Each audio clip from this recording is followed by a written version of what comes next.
복이 쌓이지 않는 이유가 있습니다. 당신이 게을러서가 아닙니다. 기도를 안 해서도 아닙니다. 복을 짓지 않아서도 아닙니다. 문제는 당신 곁에 있는 사람입니다. 부처님께서 말씀하셨습니다. 어떤 사람 곁에 있으면 아무리 복을 지어도 소용없습니다. 마치 구멍 뚫린 독에 물을 붓는 것과 같습니다. 아무리 부어도 채워지지 않습니다. 혹시 이런 경험을 하고 계신가요? 열심히 절에 다니는데 마음이 편하지 않습니다. 좋은 일을 하는데 복이 쌓이는 느낌이 들지 않습니다. 기도를 해도 삶이 나아지지 않습니다. 왜 그럴까요? 만약 그렇다면 잠시 주변을 돌아보십시오. 혹시 당신 곁에 있는 사람이 당신의 복을 빼앗고 있는 것은 아닙니까? 같은 사람을 만나는데 마음의 반응이 달라질 때가 있습니다. 어떤 날은 편안하고 어떤 날은 무겁습니다. 예전 같으면 그저 기분 탓이라고 생각했을 겁니다. 오늘은 몸 상태가 안 좋아서 그런가 보다. 이렇게 넘겼을 겁니다. 이제는 압니다. 세월이 흐르며 깨닫게 됩니다. 그것이 기분의 문제가 아니라 사람의 문제라는 것을. 어떤 사람 곁에 있으면 마음이 가벼워지고 어떤 사람 곁에 있으면 마음이 무겁습니다. 예전 같으면 모든 사람을 똑같이 대했습니다. 착하게 살면 된다고 생각했습니다. 누구에게나 친절하면 복이 온다고 믿었습니다. 이제는 압니다. 사람을 가려야 한다는 것을. 젊은 시절에는 사람은 다 비슷하다고 생각했습니다. 나이가 들고 보니 전혀 다릅니다. 누구와 함께 하느냐가 내 운명을 바꿉니다. 좋은 사람 곁에 있으면 복이 쌓이고 나쁜 사람 곁에 있으면 업장, 즉 마음에 무거운 짐이 쌓입니다. 부처님 말씀을 모은 법구경에 이르시길 악한 벗과 함께하면 악도, 즉 괴로운 길로 떨어지고 선한 벗을 가까이함이 곧 도를 닦는 것이라 하셨습니다. 오늘 이 자리에서 여러분께 전하고자 하는 법문은 가까이 해서는 안 될 5부류의 사람들에 관한 것입니다. 부처님께서 직접 경계하셨던 이들입니다. 겉으로는 평범해 보이지만 당신의 복을 빼앗고 마음에 무거운 짐을 만듭니다. 첫 번째 부처님의 가르침, 거짓말을 밥 먹듯 하는 사람을 멀리하라. 이른 아침, 안개가 천천히 걷히는 어느 정사에서 일입니다. 부처님께서는 고요히 앉아 계셨고 한 상인이 무거운 발걸음으로 다가왔습니다. 그는 장사를 하며 살았는데 아무리 일을 해도 복이 없었습니다. 부처님께서 그 상인을 보시며 조용히 물으셨습니다. 그대는 장사를 할 때 어떻게 하는가? 손님에게 어떤 말을 하는가? 상인이 고개를 숙이며 대답했습니다.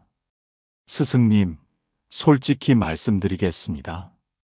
손님에게 물건을 팔 때 좋게 보이려고 조금씩 거짓말을 합니다. 이 물건은 최고입니다. 다른 곳에는 없습니다. 이런 식으로 말합니다.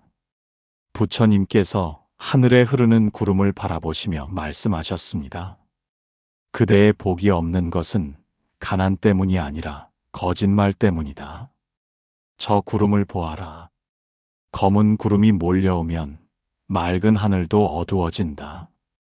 입에서 나온 거짓말은 사라지지 않는다. 그대의 마음에 무거운 짐으로 쌓인다. 거짓말 하나가 복 하나를 지운다. 상인이 놀라며 물었습니다. 스승님, 그럼 저는 어떻게 해야 합니까? 부처님께서 저 멀리 보이는 산을 가리키며 대답하셨습니다. 저 산을 보아라. 비바람 속에서도 흔들리지 않고 진실하게 서 있다. 진실을 말하면 처음에는 어려울 수도 있다. 하지만 사람들이 그대를 믿게 되면 오히려 더 많이 찾아온다. 거짓말로 얻은 것은 아침 이슬처럼 잠깐이지만 진실로 얻은 믿음은 깊은 뿌리처럼 평생 간다. 부처님께서 이런 말씀을 하셨습니다. 거짓말하는 자는 지옥에 떨어지고 진실을 말하는 자는 천상에 태어난다고 했습니다. 이것은 죽어서만이 아닙니다. 지금 이 순간부터 시작됩니다. 어느 절에 이런 일이 있었습니다. 한 신도가 있었습니다. 처음 만났을 때는 참 좋은 사람 같았습니다. 말도 잘하고 웃음도 많았습니다. 하지만 시간이 지나면서 이상한 점을 발견했습니다. 그 사람의 말이 자꾸 바뀌었습니다. 오늘 한 말과 내일 한 말이 달랐습니다. 작은 거짓말이 습관처럼 입에서 나왔습니다. 어느 날 한 보살님이 스님을 조용히 찾아와 말했습니다. 스님, 저 사람 말을 믿어서는 안 됩니다. 거짓말을 너무 자주 합니다. 처음에는 좋은 사람인 줄 알았는데 알고 보니 입에서 나오는 말이 하나도 진실이 없었습니다. 그 뒤로 스님은 그 사람을 지켜봤습니다. 놀라운 일이 벌어졌습니다. 그 사람 주변에는 항상 문제가 생겼습니다. 사람들과 다투고 오해가 생기고 신뢰가 무너졌습니다. 결국 그 사람은 혼자 남았습니다. 복이 완전히 떠나버린 것입니다. 부처님께서 말씀하셨습니다. 거짓말하는 사람 곁에 있으면 그 나쁜 기운이 옮겨온다. 마치 향기로운 꽃 곁에 있으면 향기가 배이듯 거짓말하는 사람 곁에 있으면 거짓의 기운이 배인다. 거짓말은 모든 악의 뿌리다. 그래서 늘 말씀드립니다. 거짓말을 자주 하는 사람을 보면 천천히 발걸음을 줄이십시오. 미워할 필요는 없습니다. 그냥 조용히 천천히 거리를 두면 됩니다. 처음에는 미안한 마음이 들 수도 있습니다. 하지만 그것은 당신의 복을 지키는 일입니다. 당신의 마음을 가볍게 하는 일입니다. 이 말씀을 마음에 새기시고 다음 가르침으로 자연스럽게 넘어가겠습니다. 두 번째 부처님의 가르침, 남의 것을 탐내는 사람을 조심하라. 저녁 노을이 붉게 물드는 대나무 숲 근처 정사에서 일입니다. 부처님 제자 중에 한 수행자가 있었습니다. 그는 깊은 한숨을 내쉬며 부처님 앞에 앉았습니다. 출가하기 전에는 탐욕이 많은 사람이었습니다. 남의 물건을 보면 자꾸 갖고 싶어 했습니다. 어느 날 그 제자가 부처님께 물었습니다. 스승님, 저는 왜 이렇게 늘 부족함을 느낍니까? 제게는 집도 있고 재산도 있는데 마음이 편하지 않습니다. 부처님께서 저 멀리 흐르는 강을 바라보시며 말씀하셨습니다. 그대는 자기 것을 보지 않고 남의 것만 본다. 저 강물을 보아라. 아무리 흘러도 바다는 결코 가득 차지 않는다. 10가지를 가져도 11번째를 탐하면 가난한 사람이다. 하나를 가져도 감사하면 부자다. 그 제자가 물었습니다. 스승님, 그럼 저는 어떻게 해야 합니까? 부처님께서 하늘에 떠 있는 구름을 가리키며 말씀하셨습니다. 저 구름을 보아라. 많이 가지려 하지 않아도 하늘을 가득 채운다. 매일 아침 일어나면 내가 가진 것을 세어라. 집이 있음에 감사하고, 밥이 있음에 감사하고, 건강함에 감사하라. 감사는 고요한 호수와 같아서 마음을 평온하게 만든다. 부처님께서 이런 말씀을 하셨습니다. 탐욕은 끝이 없다고 했습니다. 바다를 다 마셔도 갈증은 사라지지 않는다고 했습니다. 하나를 얻으면 둘을 원하고, 열을 얻으면 100을 원합니다. 어느 절에 이런 일이 있었습니다. 한 신도가 있었는데 다른 사람 것을 자꾸 부러워했습니다. 다른 신도들을 보면 늘 마음이 불편했습니다. 저 사람은 집이 크네, 저 사람은 차가 좋네. 이렇게 늘 비교했습니다. 어느 날 그 신도가 스님을 찾아와 말했습니다. 스님, 저는 왜 이렇게 남들이 가진 것이 좋아 보일까요? 제 것은 항상 부족해 보입니다. 스님이 조용히 물었습니다. 보살님, 지금 가진 것에 대해 하루에 몇 번이나 감사하십니까? 그분은 대답하지 못했습니다. 스님이 말씀하셨습니다. 탐욕은 감사를 모르는 마음입니다. 감사가 없으면 아무리 많이 가져도 부족합니다.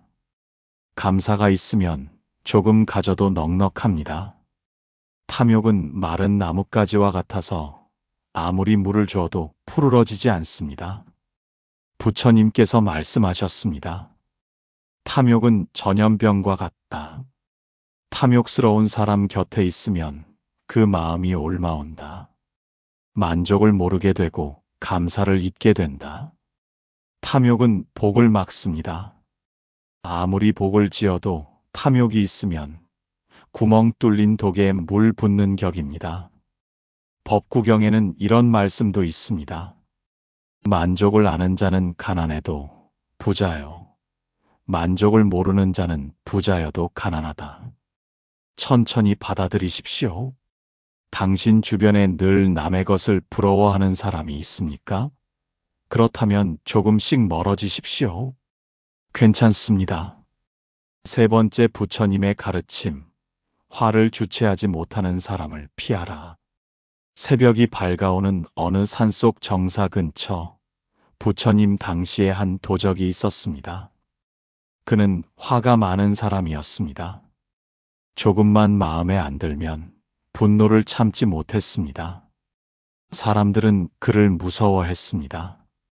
어느 날 그가 부처님을 만났습니다. 날카로운 무기를 들고 부처님께 달려들었습니다. 하지만 부처님께서는 조금도 흔들리지 않으셨습니다. 평온한 얼굴로 그를 바라보셨습니다. 그 도적이 놀라서 물었습니다. 당신은 왜 두렵지 않습니까? 나는 1000명을 해친 사람입니다. 부처님께서 조용히 대답하셨습니다. 그대는 남을 해쳤지만 그보다 먼저 그대 자신을 해쳤다. 그대의 화가 그대를 해쳤다. 그 도적이 무기를 내리며 물었습니다. 무슨 뜻입니까? 부처님께서 땅 위의 풀잎을 가리키며 말씀하셨습니다. 저 풀을 보아라. 아침 이슬이 햇살에 곧 사라지듯이 화도 그렇다. 세상이 그대를 화나게 하는 것이 아니다. 그대의 화가 그대를 태우고 있을 뿐이다. 화는 산불과 같아서 한순간에 모든 것을 태워버린다. 그 도적이 무릎을 꿇었습니다. 스승님, 저는 어떻게 해야 합니까? 부처님께서 하늘을 떠가는 구름을 바라보며 말씀하셨습니다. 화가 일어날 때 그것을 알아차려라. 아, 지금 화가 일어나고 있구나. 그리고 깊게 숨을 쉬어라. 10번만 숨을 쉬면 화는 가라앉는다. 화는 구름과 같아서 잠시 머물다 사라진다. 부처님께서 이런 말씀을 하셨습니다. 화내는 것은 뜨거운 숯을 맨손으로 쥐는 것과 같다. 남을 던지기 전에 먼저 자기 손이 탄다. 한 절에서 있었던 일입니다. 한 거사님이 계셨는데 성격이 불같았습니다. 조금만 일이 어긋나면 소리를 질렀습니다. 옛날 같았으면 열정이 넘치는 분이라 여겼을 겁니다. 이제 보니 그것이 화의 습관이라는 것을. 어느 날 한 신도가 스님을 조용히 찾아와 말했습니다. 스님, 저분과 함께 있으면 늘 긴장됩니다. 언제 화를 낼지 몰라서 편하게 말도 못하겠습니다. 그때 스님도 깨달았습니다. 화는 전염된다는 것을. 부처님께서 말씀하셨습니다. 화내는 사람 곁에 있으면 그 화가 옮아온다. 마치 연기 나는 곳에 오래 있으면 옷에 연기가 배이듯 화내는 사람 곁에 있으면 화가 배인다. 화는 순간입니다. 하지만 그 순간의 화가 평생의 복을 태웁니다. 그래서 화 많은 사람을 멀리해야 합니다. 부처님께서 이런 말씀도 하셨습니다. 화를 다스리는 것이 가장 큰 수행이다.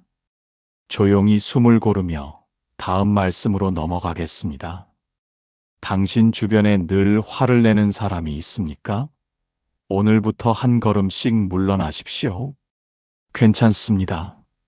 네 번째 부처님의 가르침, 뒤에서 헐뜯는 사람을 경계하라. 석양이지는 어느 정사 뒤편 부처님께서 이런 말씀을 하셨습니다. 뒤에서 남을 헐뜯는 것은 독을 뿌리는 것과 같다. 그 독은 결국 자신에게 돌아온다. 한 절에서 겪은 일입니다. 한 보살님이 계셨는데 겉으로는 참 친절했습니다. 다른 신도들을 만나면 늘 웃으며 반겼습니다. 칭찬도 잘했습니다. 하지만 그 사람이 돌아서면 달랐습니다. 다른 신도들 이야기를 했습니다. 저 사람은 기도를 잘 안 하더라. 저 사람은 보시를 적게 하더라. 끊임없이 뒷말을 했습니다. 처음에는 몰랐습니다.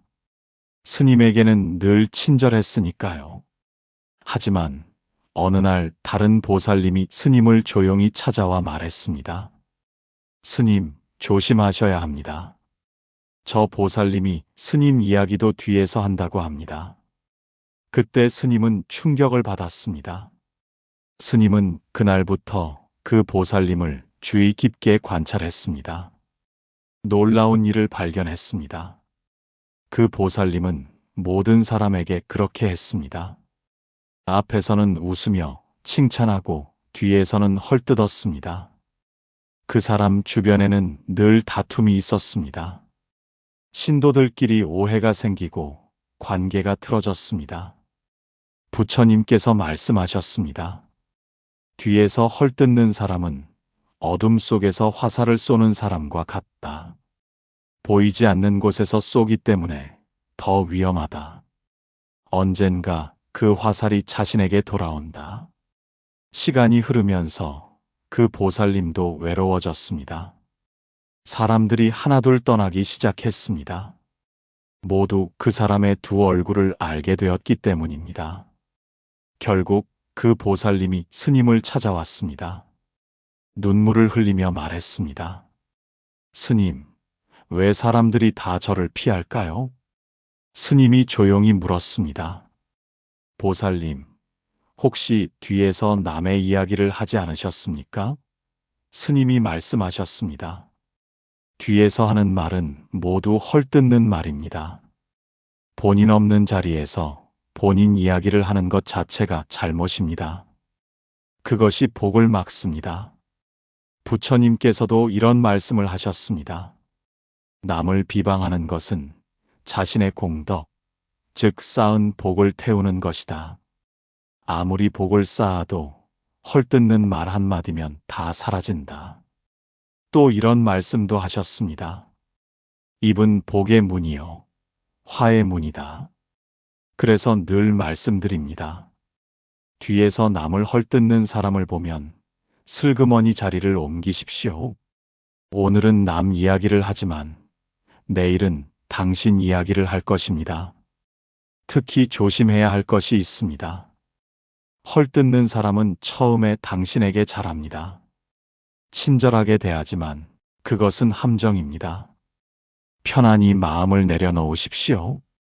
당신 주변에 늘 남 이야기를 하는 사람이 있습니까? 그렇다면 조심스럽게 그 자리를 떠나십시오. 괜찮습니다. 다섯 번째 부처님의 가르침, 시기하고 질투하는 사람을 멀리하라. 달이 밝은 고요한 밤, 부처님 당시에 한 여인이 있었습니다. 그녀는 부처님을 시기했습니다. 사람들이 부처님을 공경하는 것이 질투가 났습니다. 그래서 온갖 거짓으로 부처님을 모함하기 시작했습니다. 사람들 앞에서 부처님에 대해 사실이 아닌 말을 퍼뜨렸습니다. 부처님께서 저에게 잘못을 저질렀다고 거짓 증언을 했습니다. 많은 사람들이 그 말에 흔들렸습니다. 부처님께서는 조용히 앉아 계셨습니다. 아무 변명도 하지 않으셨습니다. 시간이 흐르자 진실이 드러났습니다. 여인의 거짓말이 하나씩 밝혀지기 시작했습니다. 사람들은 그제야 그녀가 질투 때문에 거짓을 말했다는 것을 알게 되었습니다. 하지만 부처님께서는 여인을 꾸짖지 않으셨습니다. 오히려 불쌍히 여기셨습니다. 제자들이 물었습니다. 스승님, 저 여인을 왜 벌하지 않으십니까? 부처님께서 대답하셨습니다. 질투는 마음의 병이다. 남의 행복을 보고 괴로워하는 것만큼 어리석은 일은 없다. 질투하는 사람은 남도 불행하게 만들지만 가장 불행한 것은 자기 자신이다. 저 여인은 이미 충분히 괴로워하고 있다. 질투는 녹슨 쇠와 같아서 안에서부터 자신을 갉아먹는다. 부처님께서 이런 말씀을 하셨습니다. 질투는 쇠를 녹이는 녹과 같다. 겉으로는 보이지 않지만 안에서부터 썩어 들어간다. 질투는 복을 녹이고 행복을 녹이고 관계를 녹인다. 한 절에서 일어난 일입니다. 두 신도가 있었습니다. 한 분은 열심히 기도하고 보시했습니다. 그래서 스님이 자주 칭찬했습니다. 다른 분은 그것을 지켜보며 질투했습니다.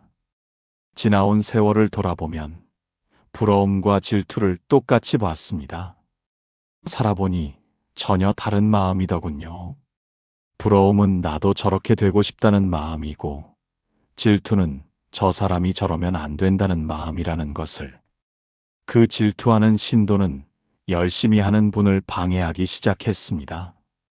뒤에서 나쁜 말을 퍼뜨렸습니다. 저 사람은 겉으로만 착한 척한다. 이런 말을 했습니다. 스님은 질투하는 신도를 따로 불렀습니다. 조용히 물었습니다. 왜 저분을 그렇게 미워하십니까? 그 신도가 대답했습니다. 스님은 저분만 좋아하시잖아요. 저는 아무리 열심히 해도 칭찬을 못 받습니다. 스님이 말했습니다. 그것은 사실이 아닙니다. 스님도 당신을 칭찬했습니다. 하지만 당신은 듣지 못했습니다. 질투 때문에. 질투는 귀를 막습니다. 눈을 가립니다. 마음을 어둡게 만듭니다. 오직 남이 받는 것만 보입니다. 결국 그 질투하던 신도는 저를 떠났습니다. 아무도 그를 내쫓지 않았습니다. 스스로 떠났습니다. 질투가 마음을 태워서 더 이상 견딜 수 없었던 것입니다. 부처님께서 말씀하셨습니다. 질투하는 사람 곁에 있으면 그 어두운 기운이 옮아온다. 남의 기쁨을 함께 기뻐할 수 없게 되고 모든 것을 경쟁으로 본다. 늘 비교하게 되고 늘 부족하다고 느낀다. 부처님께서 이런 말씀도 하셨습니다. 남의 성공을 기뻐할 수 있는 사람이 진짜 복 있는 사람이다. 질투하는 사람은 아무리 많이 가져도 가난하다. 또 이런 말씀도 하셨습니다. 질투는 자신을 해치는 가장 큰 독이다. 그래서 늘 말씀드립니다. 질투 많은 사람을 보면 서서히 거리를 넓히십시오. 미워할 필요는 없습니다. 불쌍히 여기고 멀리하면 됩니다. 그리고 명심하십시오. 당신도 남을 질투하지 마십시오. 남의 성공을 축복하십시오. 깊게 숨을 쉬어 보십시오. 편안히 앉으십시오. 눈을 감아도 좋습니다. 천천히 들이마시고 천천히 내쉬십시오. 충분히 잘하고 계십니다. 정말 수고 많으셨습니다. 여기까지 오시느라 힘드셨죠? 괜찮습니다. 지금까지 5가지 이야기를 들으셨습니다. 거짓말하는 사람, 탐욕스러운 사람, 화 많은 사람, 헐뜯는 사람, 질투하는 사람. 이 5 부류의 사람을 조용히 멀리 하십시오. 그들이 나쁜 사람이라서가 아닙니다. 그들도 괴로워하는 사람들입니다. 하지만 그들의 괴로움이 당신에게 옮아올 수 있습니다. 부처님께서 말씀하셨습니다. 악한 벗을 멀리하는 것이 곧 수행이다. 좋은 사람과 함께하면 저절로 좋아지고 나쁜 사람과 함께하면 저절로 나빠진다. 향기로운 꽃 곁에 있으면 향기가 배이듯 좋은 사람 곁에 있으면 좋은 기운이 배입니다. 당신의 복을 지키고 싶다면, 당신의 마음을 가볍게 하고 싶다면 오늘부터 주변 사람을 살펴보십시오. 그리고 천천히 거리를 조절하십시오. 좋은 사람과는 가까이, 나쁜 사람과는 멀리. 이것이 부처님께서 가르쳐 주신 복 지키는 방법입니다. 그렇다면 이제 우리는 무엇을 해야 할까요? 부처님께서는 구체적인 방법도 가르쳐 주셨습니다. 조용히 귀 기울여 들어보십시오. 이제 부처님께서 말씀하신 마음의 짐을 덜고 복을 지키는 3가지 공양법을 알려드리겠습니다. 오늘부터 실천해 보십시오. 첫 번째, 아침 진실의 공양입니다. 매일 아침 일어나서 세수를 하고 거울을 보십시오. 거울 속 자신을 바라보며 이렇게 다짐하십시오. 오늘 하루 진실만을 말하겠습니다. 작은 거짓말도 하지 않겠습니다. 이 다짐을 하는 것만으로도 당신의 입에서 복이 들어옵니다. 30초면 됩니다. 두 번째, 저녁 감사의 공양입니다. 잠들기 전 침대에 누워서 오늘 하루 감사한 것 3가지를 떠올리십시오. 아침에 눈을 떴음에 감사합니다. 밥을 먹을 수 있었음에 감사합니다. 아프지 않았음에 감사합니다. 이렇게 3가지만 떠올리고 감사합니다를 3번 조용히 외우십시오. 이것이 탐욕을 씻어내는 공양입니다. 1분이면 됩니다. 세 번째, 자비 기도의 공양입니다. 하루에 한 번, 화가 날 때나 마음이 불편할 때 이렇게 하십시오. 조용한 곳에 앉아서 눈을 감으십시오. 먼저 나 자신을 위해 속으로 말합니다. 내가 평안하기를, 내가 건강하기를, 내가 행복하기를. 그 다음 가족을 위해 말합니다. 우리 가족이 평안하기를. 마지막으로 나를 힘들게 하는 그 사람을 위해서도 말합니다. 그 사람도 평안하기를, 그 사람도 행복하기를. 이렇게 3번만 반복하면 됩니다. 2분이면 충분합니다. 미운 사람을 위해 기도하는 순간 당신 마음속 화가 녹아내립니다. 이 3가지 공양법을 매일 실천하십시오. 아침 30초, 저녁 1분, 필요할 때 2분, 하루 4분이면 됩니다. 이 4분이 당신의 마음을 가볍게 하고 복을 불러올 것입니다. 부처님께서 이런 말씀을 하셨습니다. 선한 벗을 가까이 하는 것은 반은 깨달음을 얻은 것이다. 악한 벗을 멀리 하는 것도 반은 깨달음을 얻은 것이다. 사람을 잘 선택하는 것이 곧 지혜다. 또 이런 말씀도 하셨습니다. 어리석은 사람과 함께 있느니 차라리 혼자 있는 것이 낫다. 혼자 있으면 외로울지 몰라도 해를 입지는 않는다.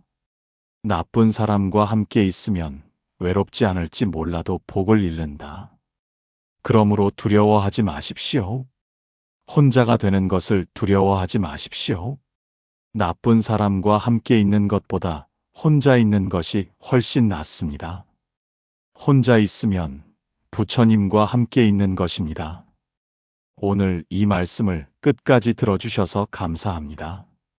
정말 수고 많으셨습니다. 긴 시간 동안 함께 해주셨습니다. 당신은 충분히 잘하고 계십니다.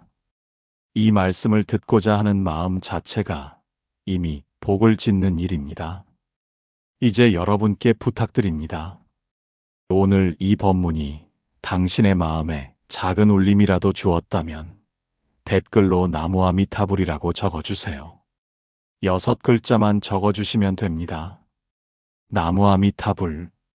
그 한마디가 당신의 마음을 가볍게 하고 새로운 복을 불러올 것입니다. 오늘 말씀드린 5부류의 사람 중에서 당신 주변에 해당하는 사람이 있었나요? 혹시 당신 스스로 이 중 하나에 해당한다고 느끼셨나요? 괜찮습니다. 깨달았으면 바꿀 수 있습니다. 댓글로 여러분의 이야기를 들려주세요. 오늘부터 실천해 보십시오. 당신 주변 사람을 살펴보십시오. 5부류 중 해당하는 사람이 있다면 부드럽게 거리를 넓혀 가십시오. 처음에는 미안한 마음이 들 수도 있습니다. 하지만 그것은 당신의 복을 지키는 일입니다. 당신의 마음을 가볍게 하는 일입니다. 동시에 좋은 사람을 가까이 하십시오. 진실한 사람, 감사할 줄 아는 사람, 평화로운 사람, 칭찬하는 사람, 축복하는 사람. 이런 사람을 가까이 하십시오. 그들이 당신의 복을 키워줄 것입니다. 괜찮습니다. 당신은 충분히 잘하고 계십니다. 오늘 하루도 수고하셨습니다. 내일은 오늘보다 조금 더 나아질 것입니다. 그것으로 충분합니다. 주변 사람을 바꾸십시오. 그러면 당신의 삶이 바뀔 것입니다. 복은 멀리 있지 않습니다. 바로 당신 곁에 있는 사람 속에 있습니다. 좋은 사람을 가까이 하고 나쁜 사람을 멀리 하는 것. 그것이 가장 확실한 복 짓는 방법입니다. 부처님의 가르침이 여러분과 함께 하기를 기원합니다. 오늘 말씀드린 5가지 가르침이 여러분의 삶을 바꾸는 시작이 되기를 간절히 발언합니다. 잠시 고요히 호흡을 고르시고 마음을 내려놓으십시오. 눈을 감고 깊게 숨을 들이마셔 보세요. 천천히 내쉬십시오. 한 번 더. 들이마시고 내쉬십시오. 마음이 조금 가벼워지는 것이 느껴지십니까? 그것이 부처님의 가르침입니다. 여러분은 충분히 복받을 자격이 있으십니다. 이미 복받고 계십니다. 오늘 이 법문을 듣고자 하신 그 마음이 이미 복입니다. 더 나아지고 싶은 그 마음이 이미 깨달음의 시작입니다. 우리 모두 함께 걷고 있는 이 길, 여기는 연등지혜였습니다. 오늘 전해드린 부처님 말씀이 여러분의 마음에 복을 가져다 주기를 간절히 발언합니다. 더 이상 무거운 짐이 아니라 가볍고 평안한 마음으로 사시기를 바랍니다. 댓글로 나무아미타불 6글자를 남겨주세요. 그리고 오늘 3가지 공양법을 실천해 보십시오. 아침 진실의 공양, 저녁 감사의 공양, 자비 기도의 공양. 이 3가지만 실천해도 당신의 삶이 달라질 것입니다. 오늘도 함께 해주셔서 감사합니다. 내일도 좋은 하루 되십시오. 당신은 소중한 사람입니다. 당신은 사랑받을 자격이 있는 사람입니다. 당신은 행복할 자격이 있는 사람입니다. 나무아미타불 관세음보살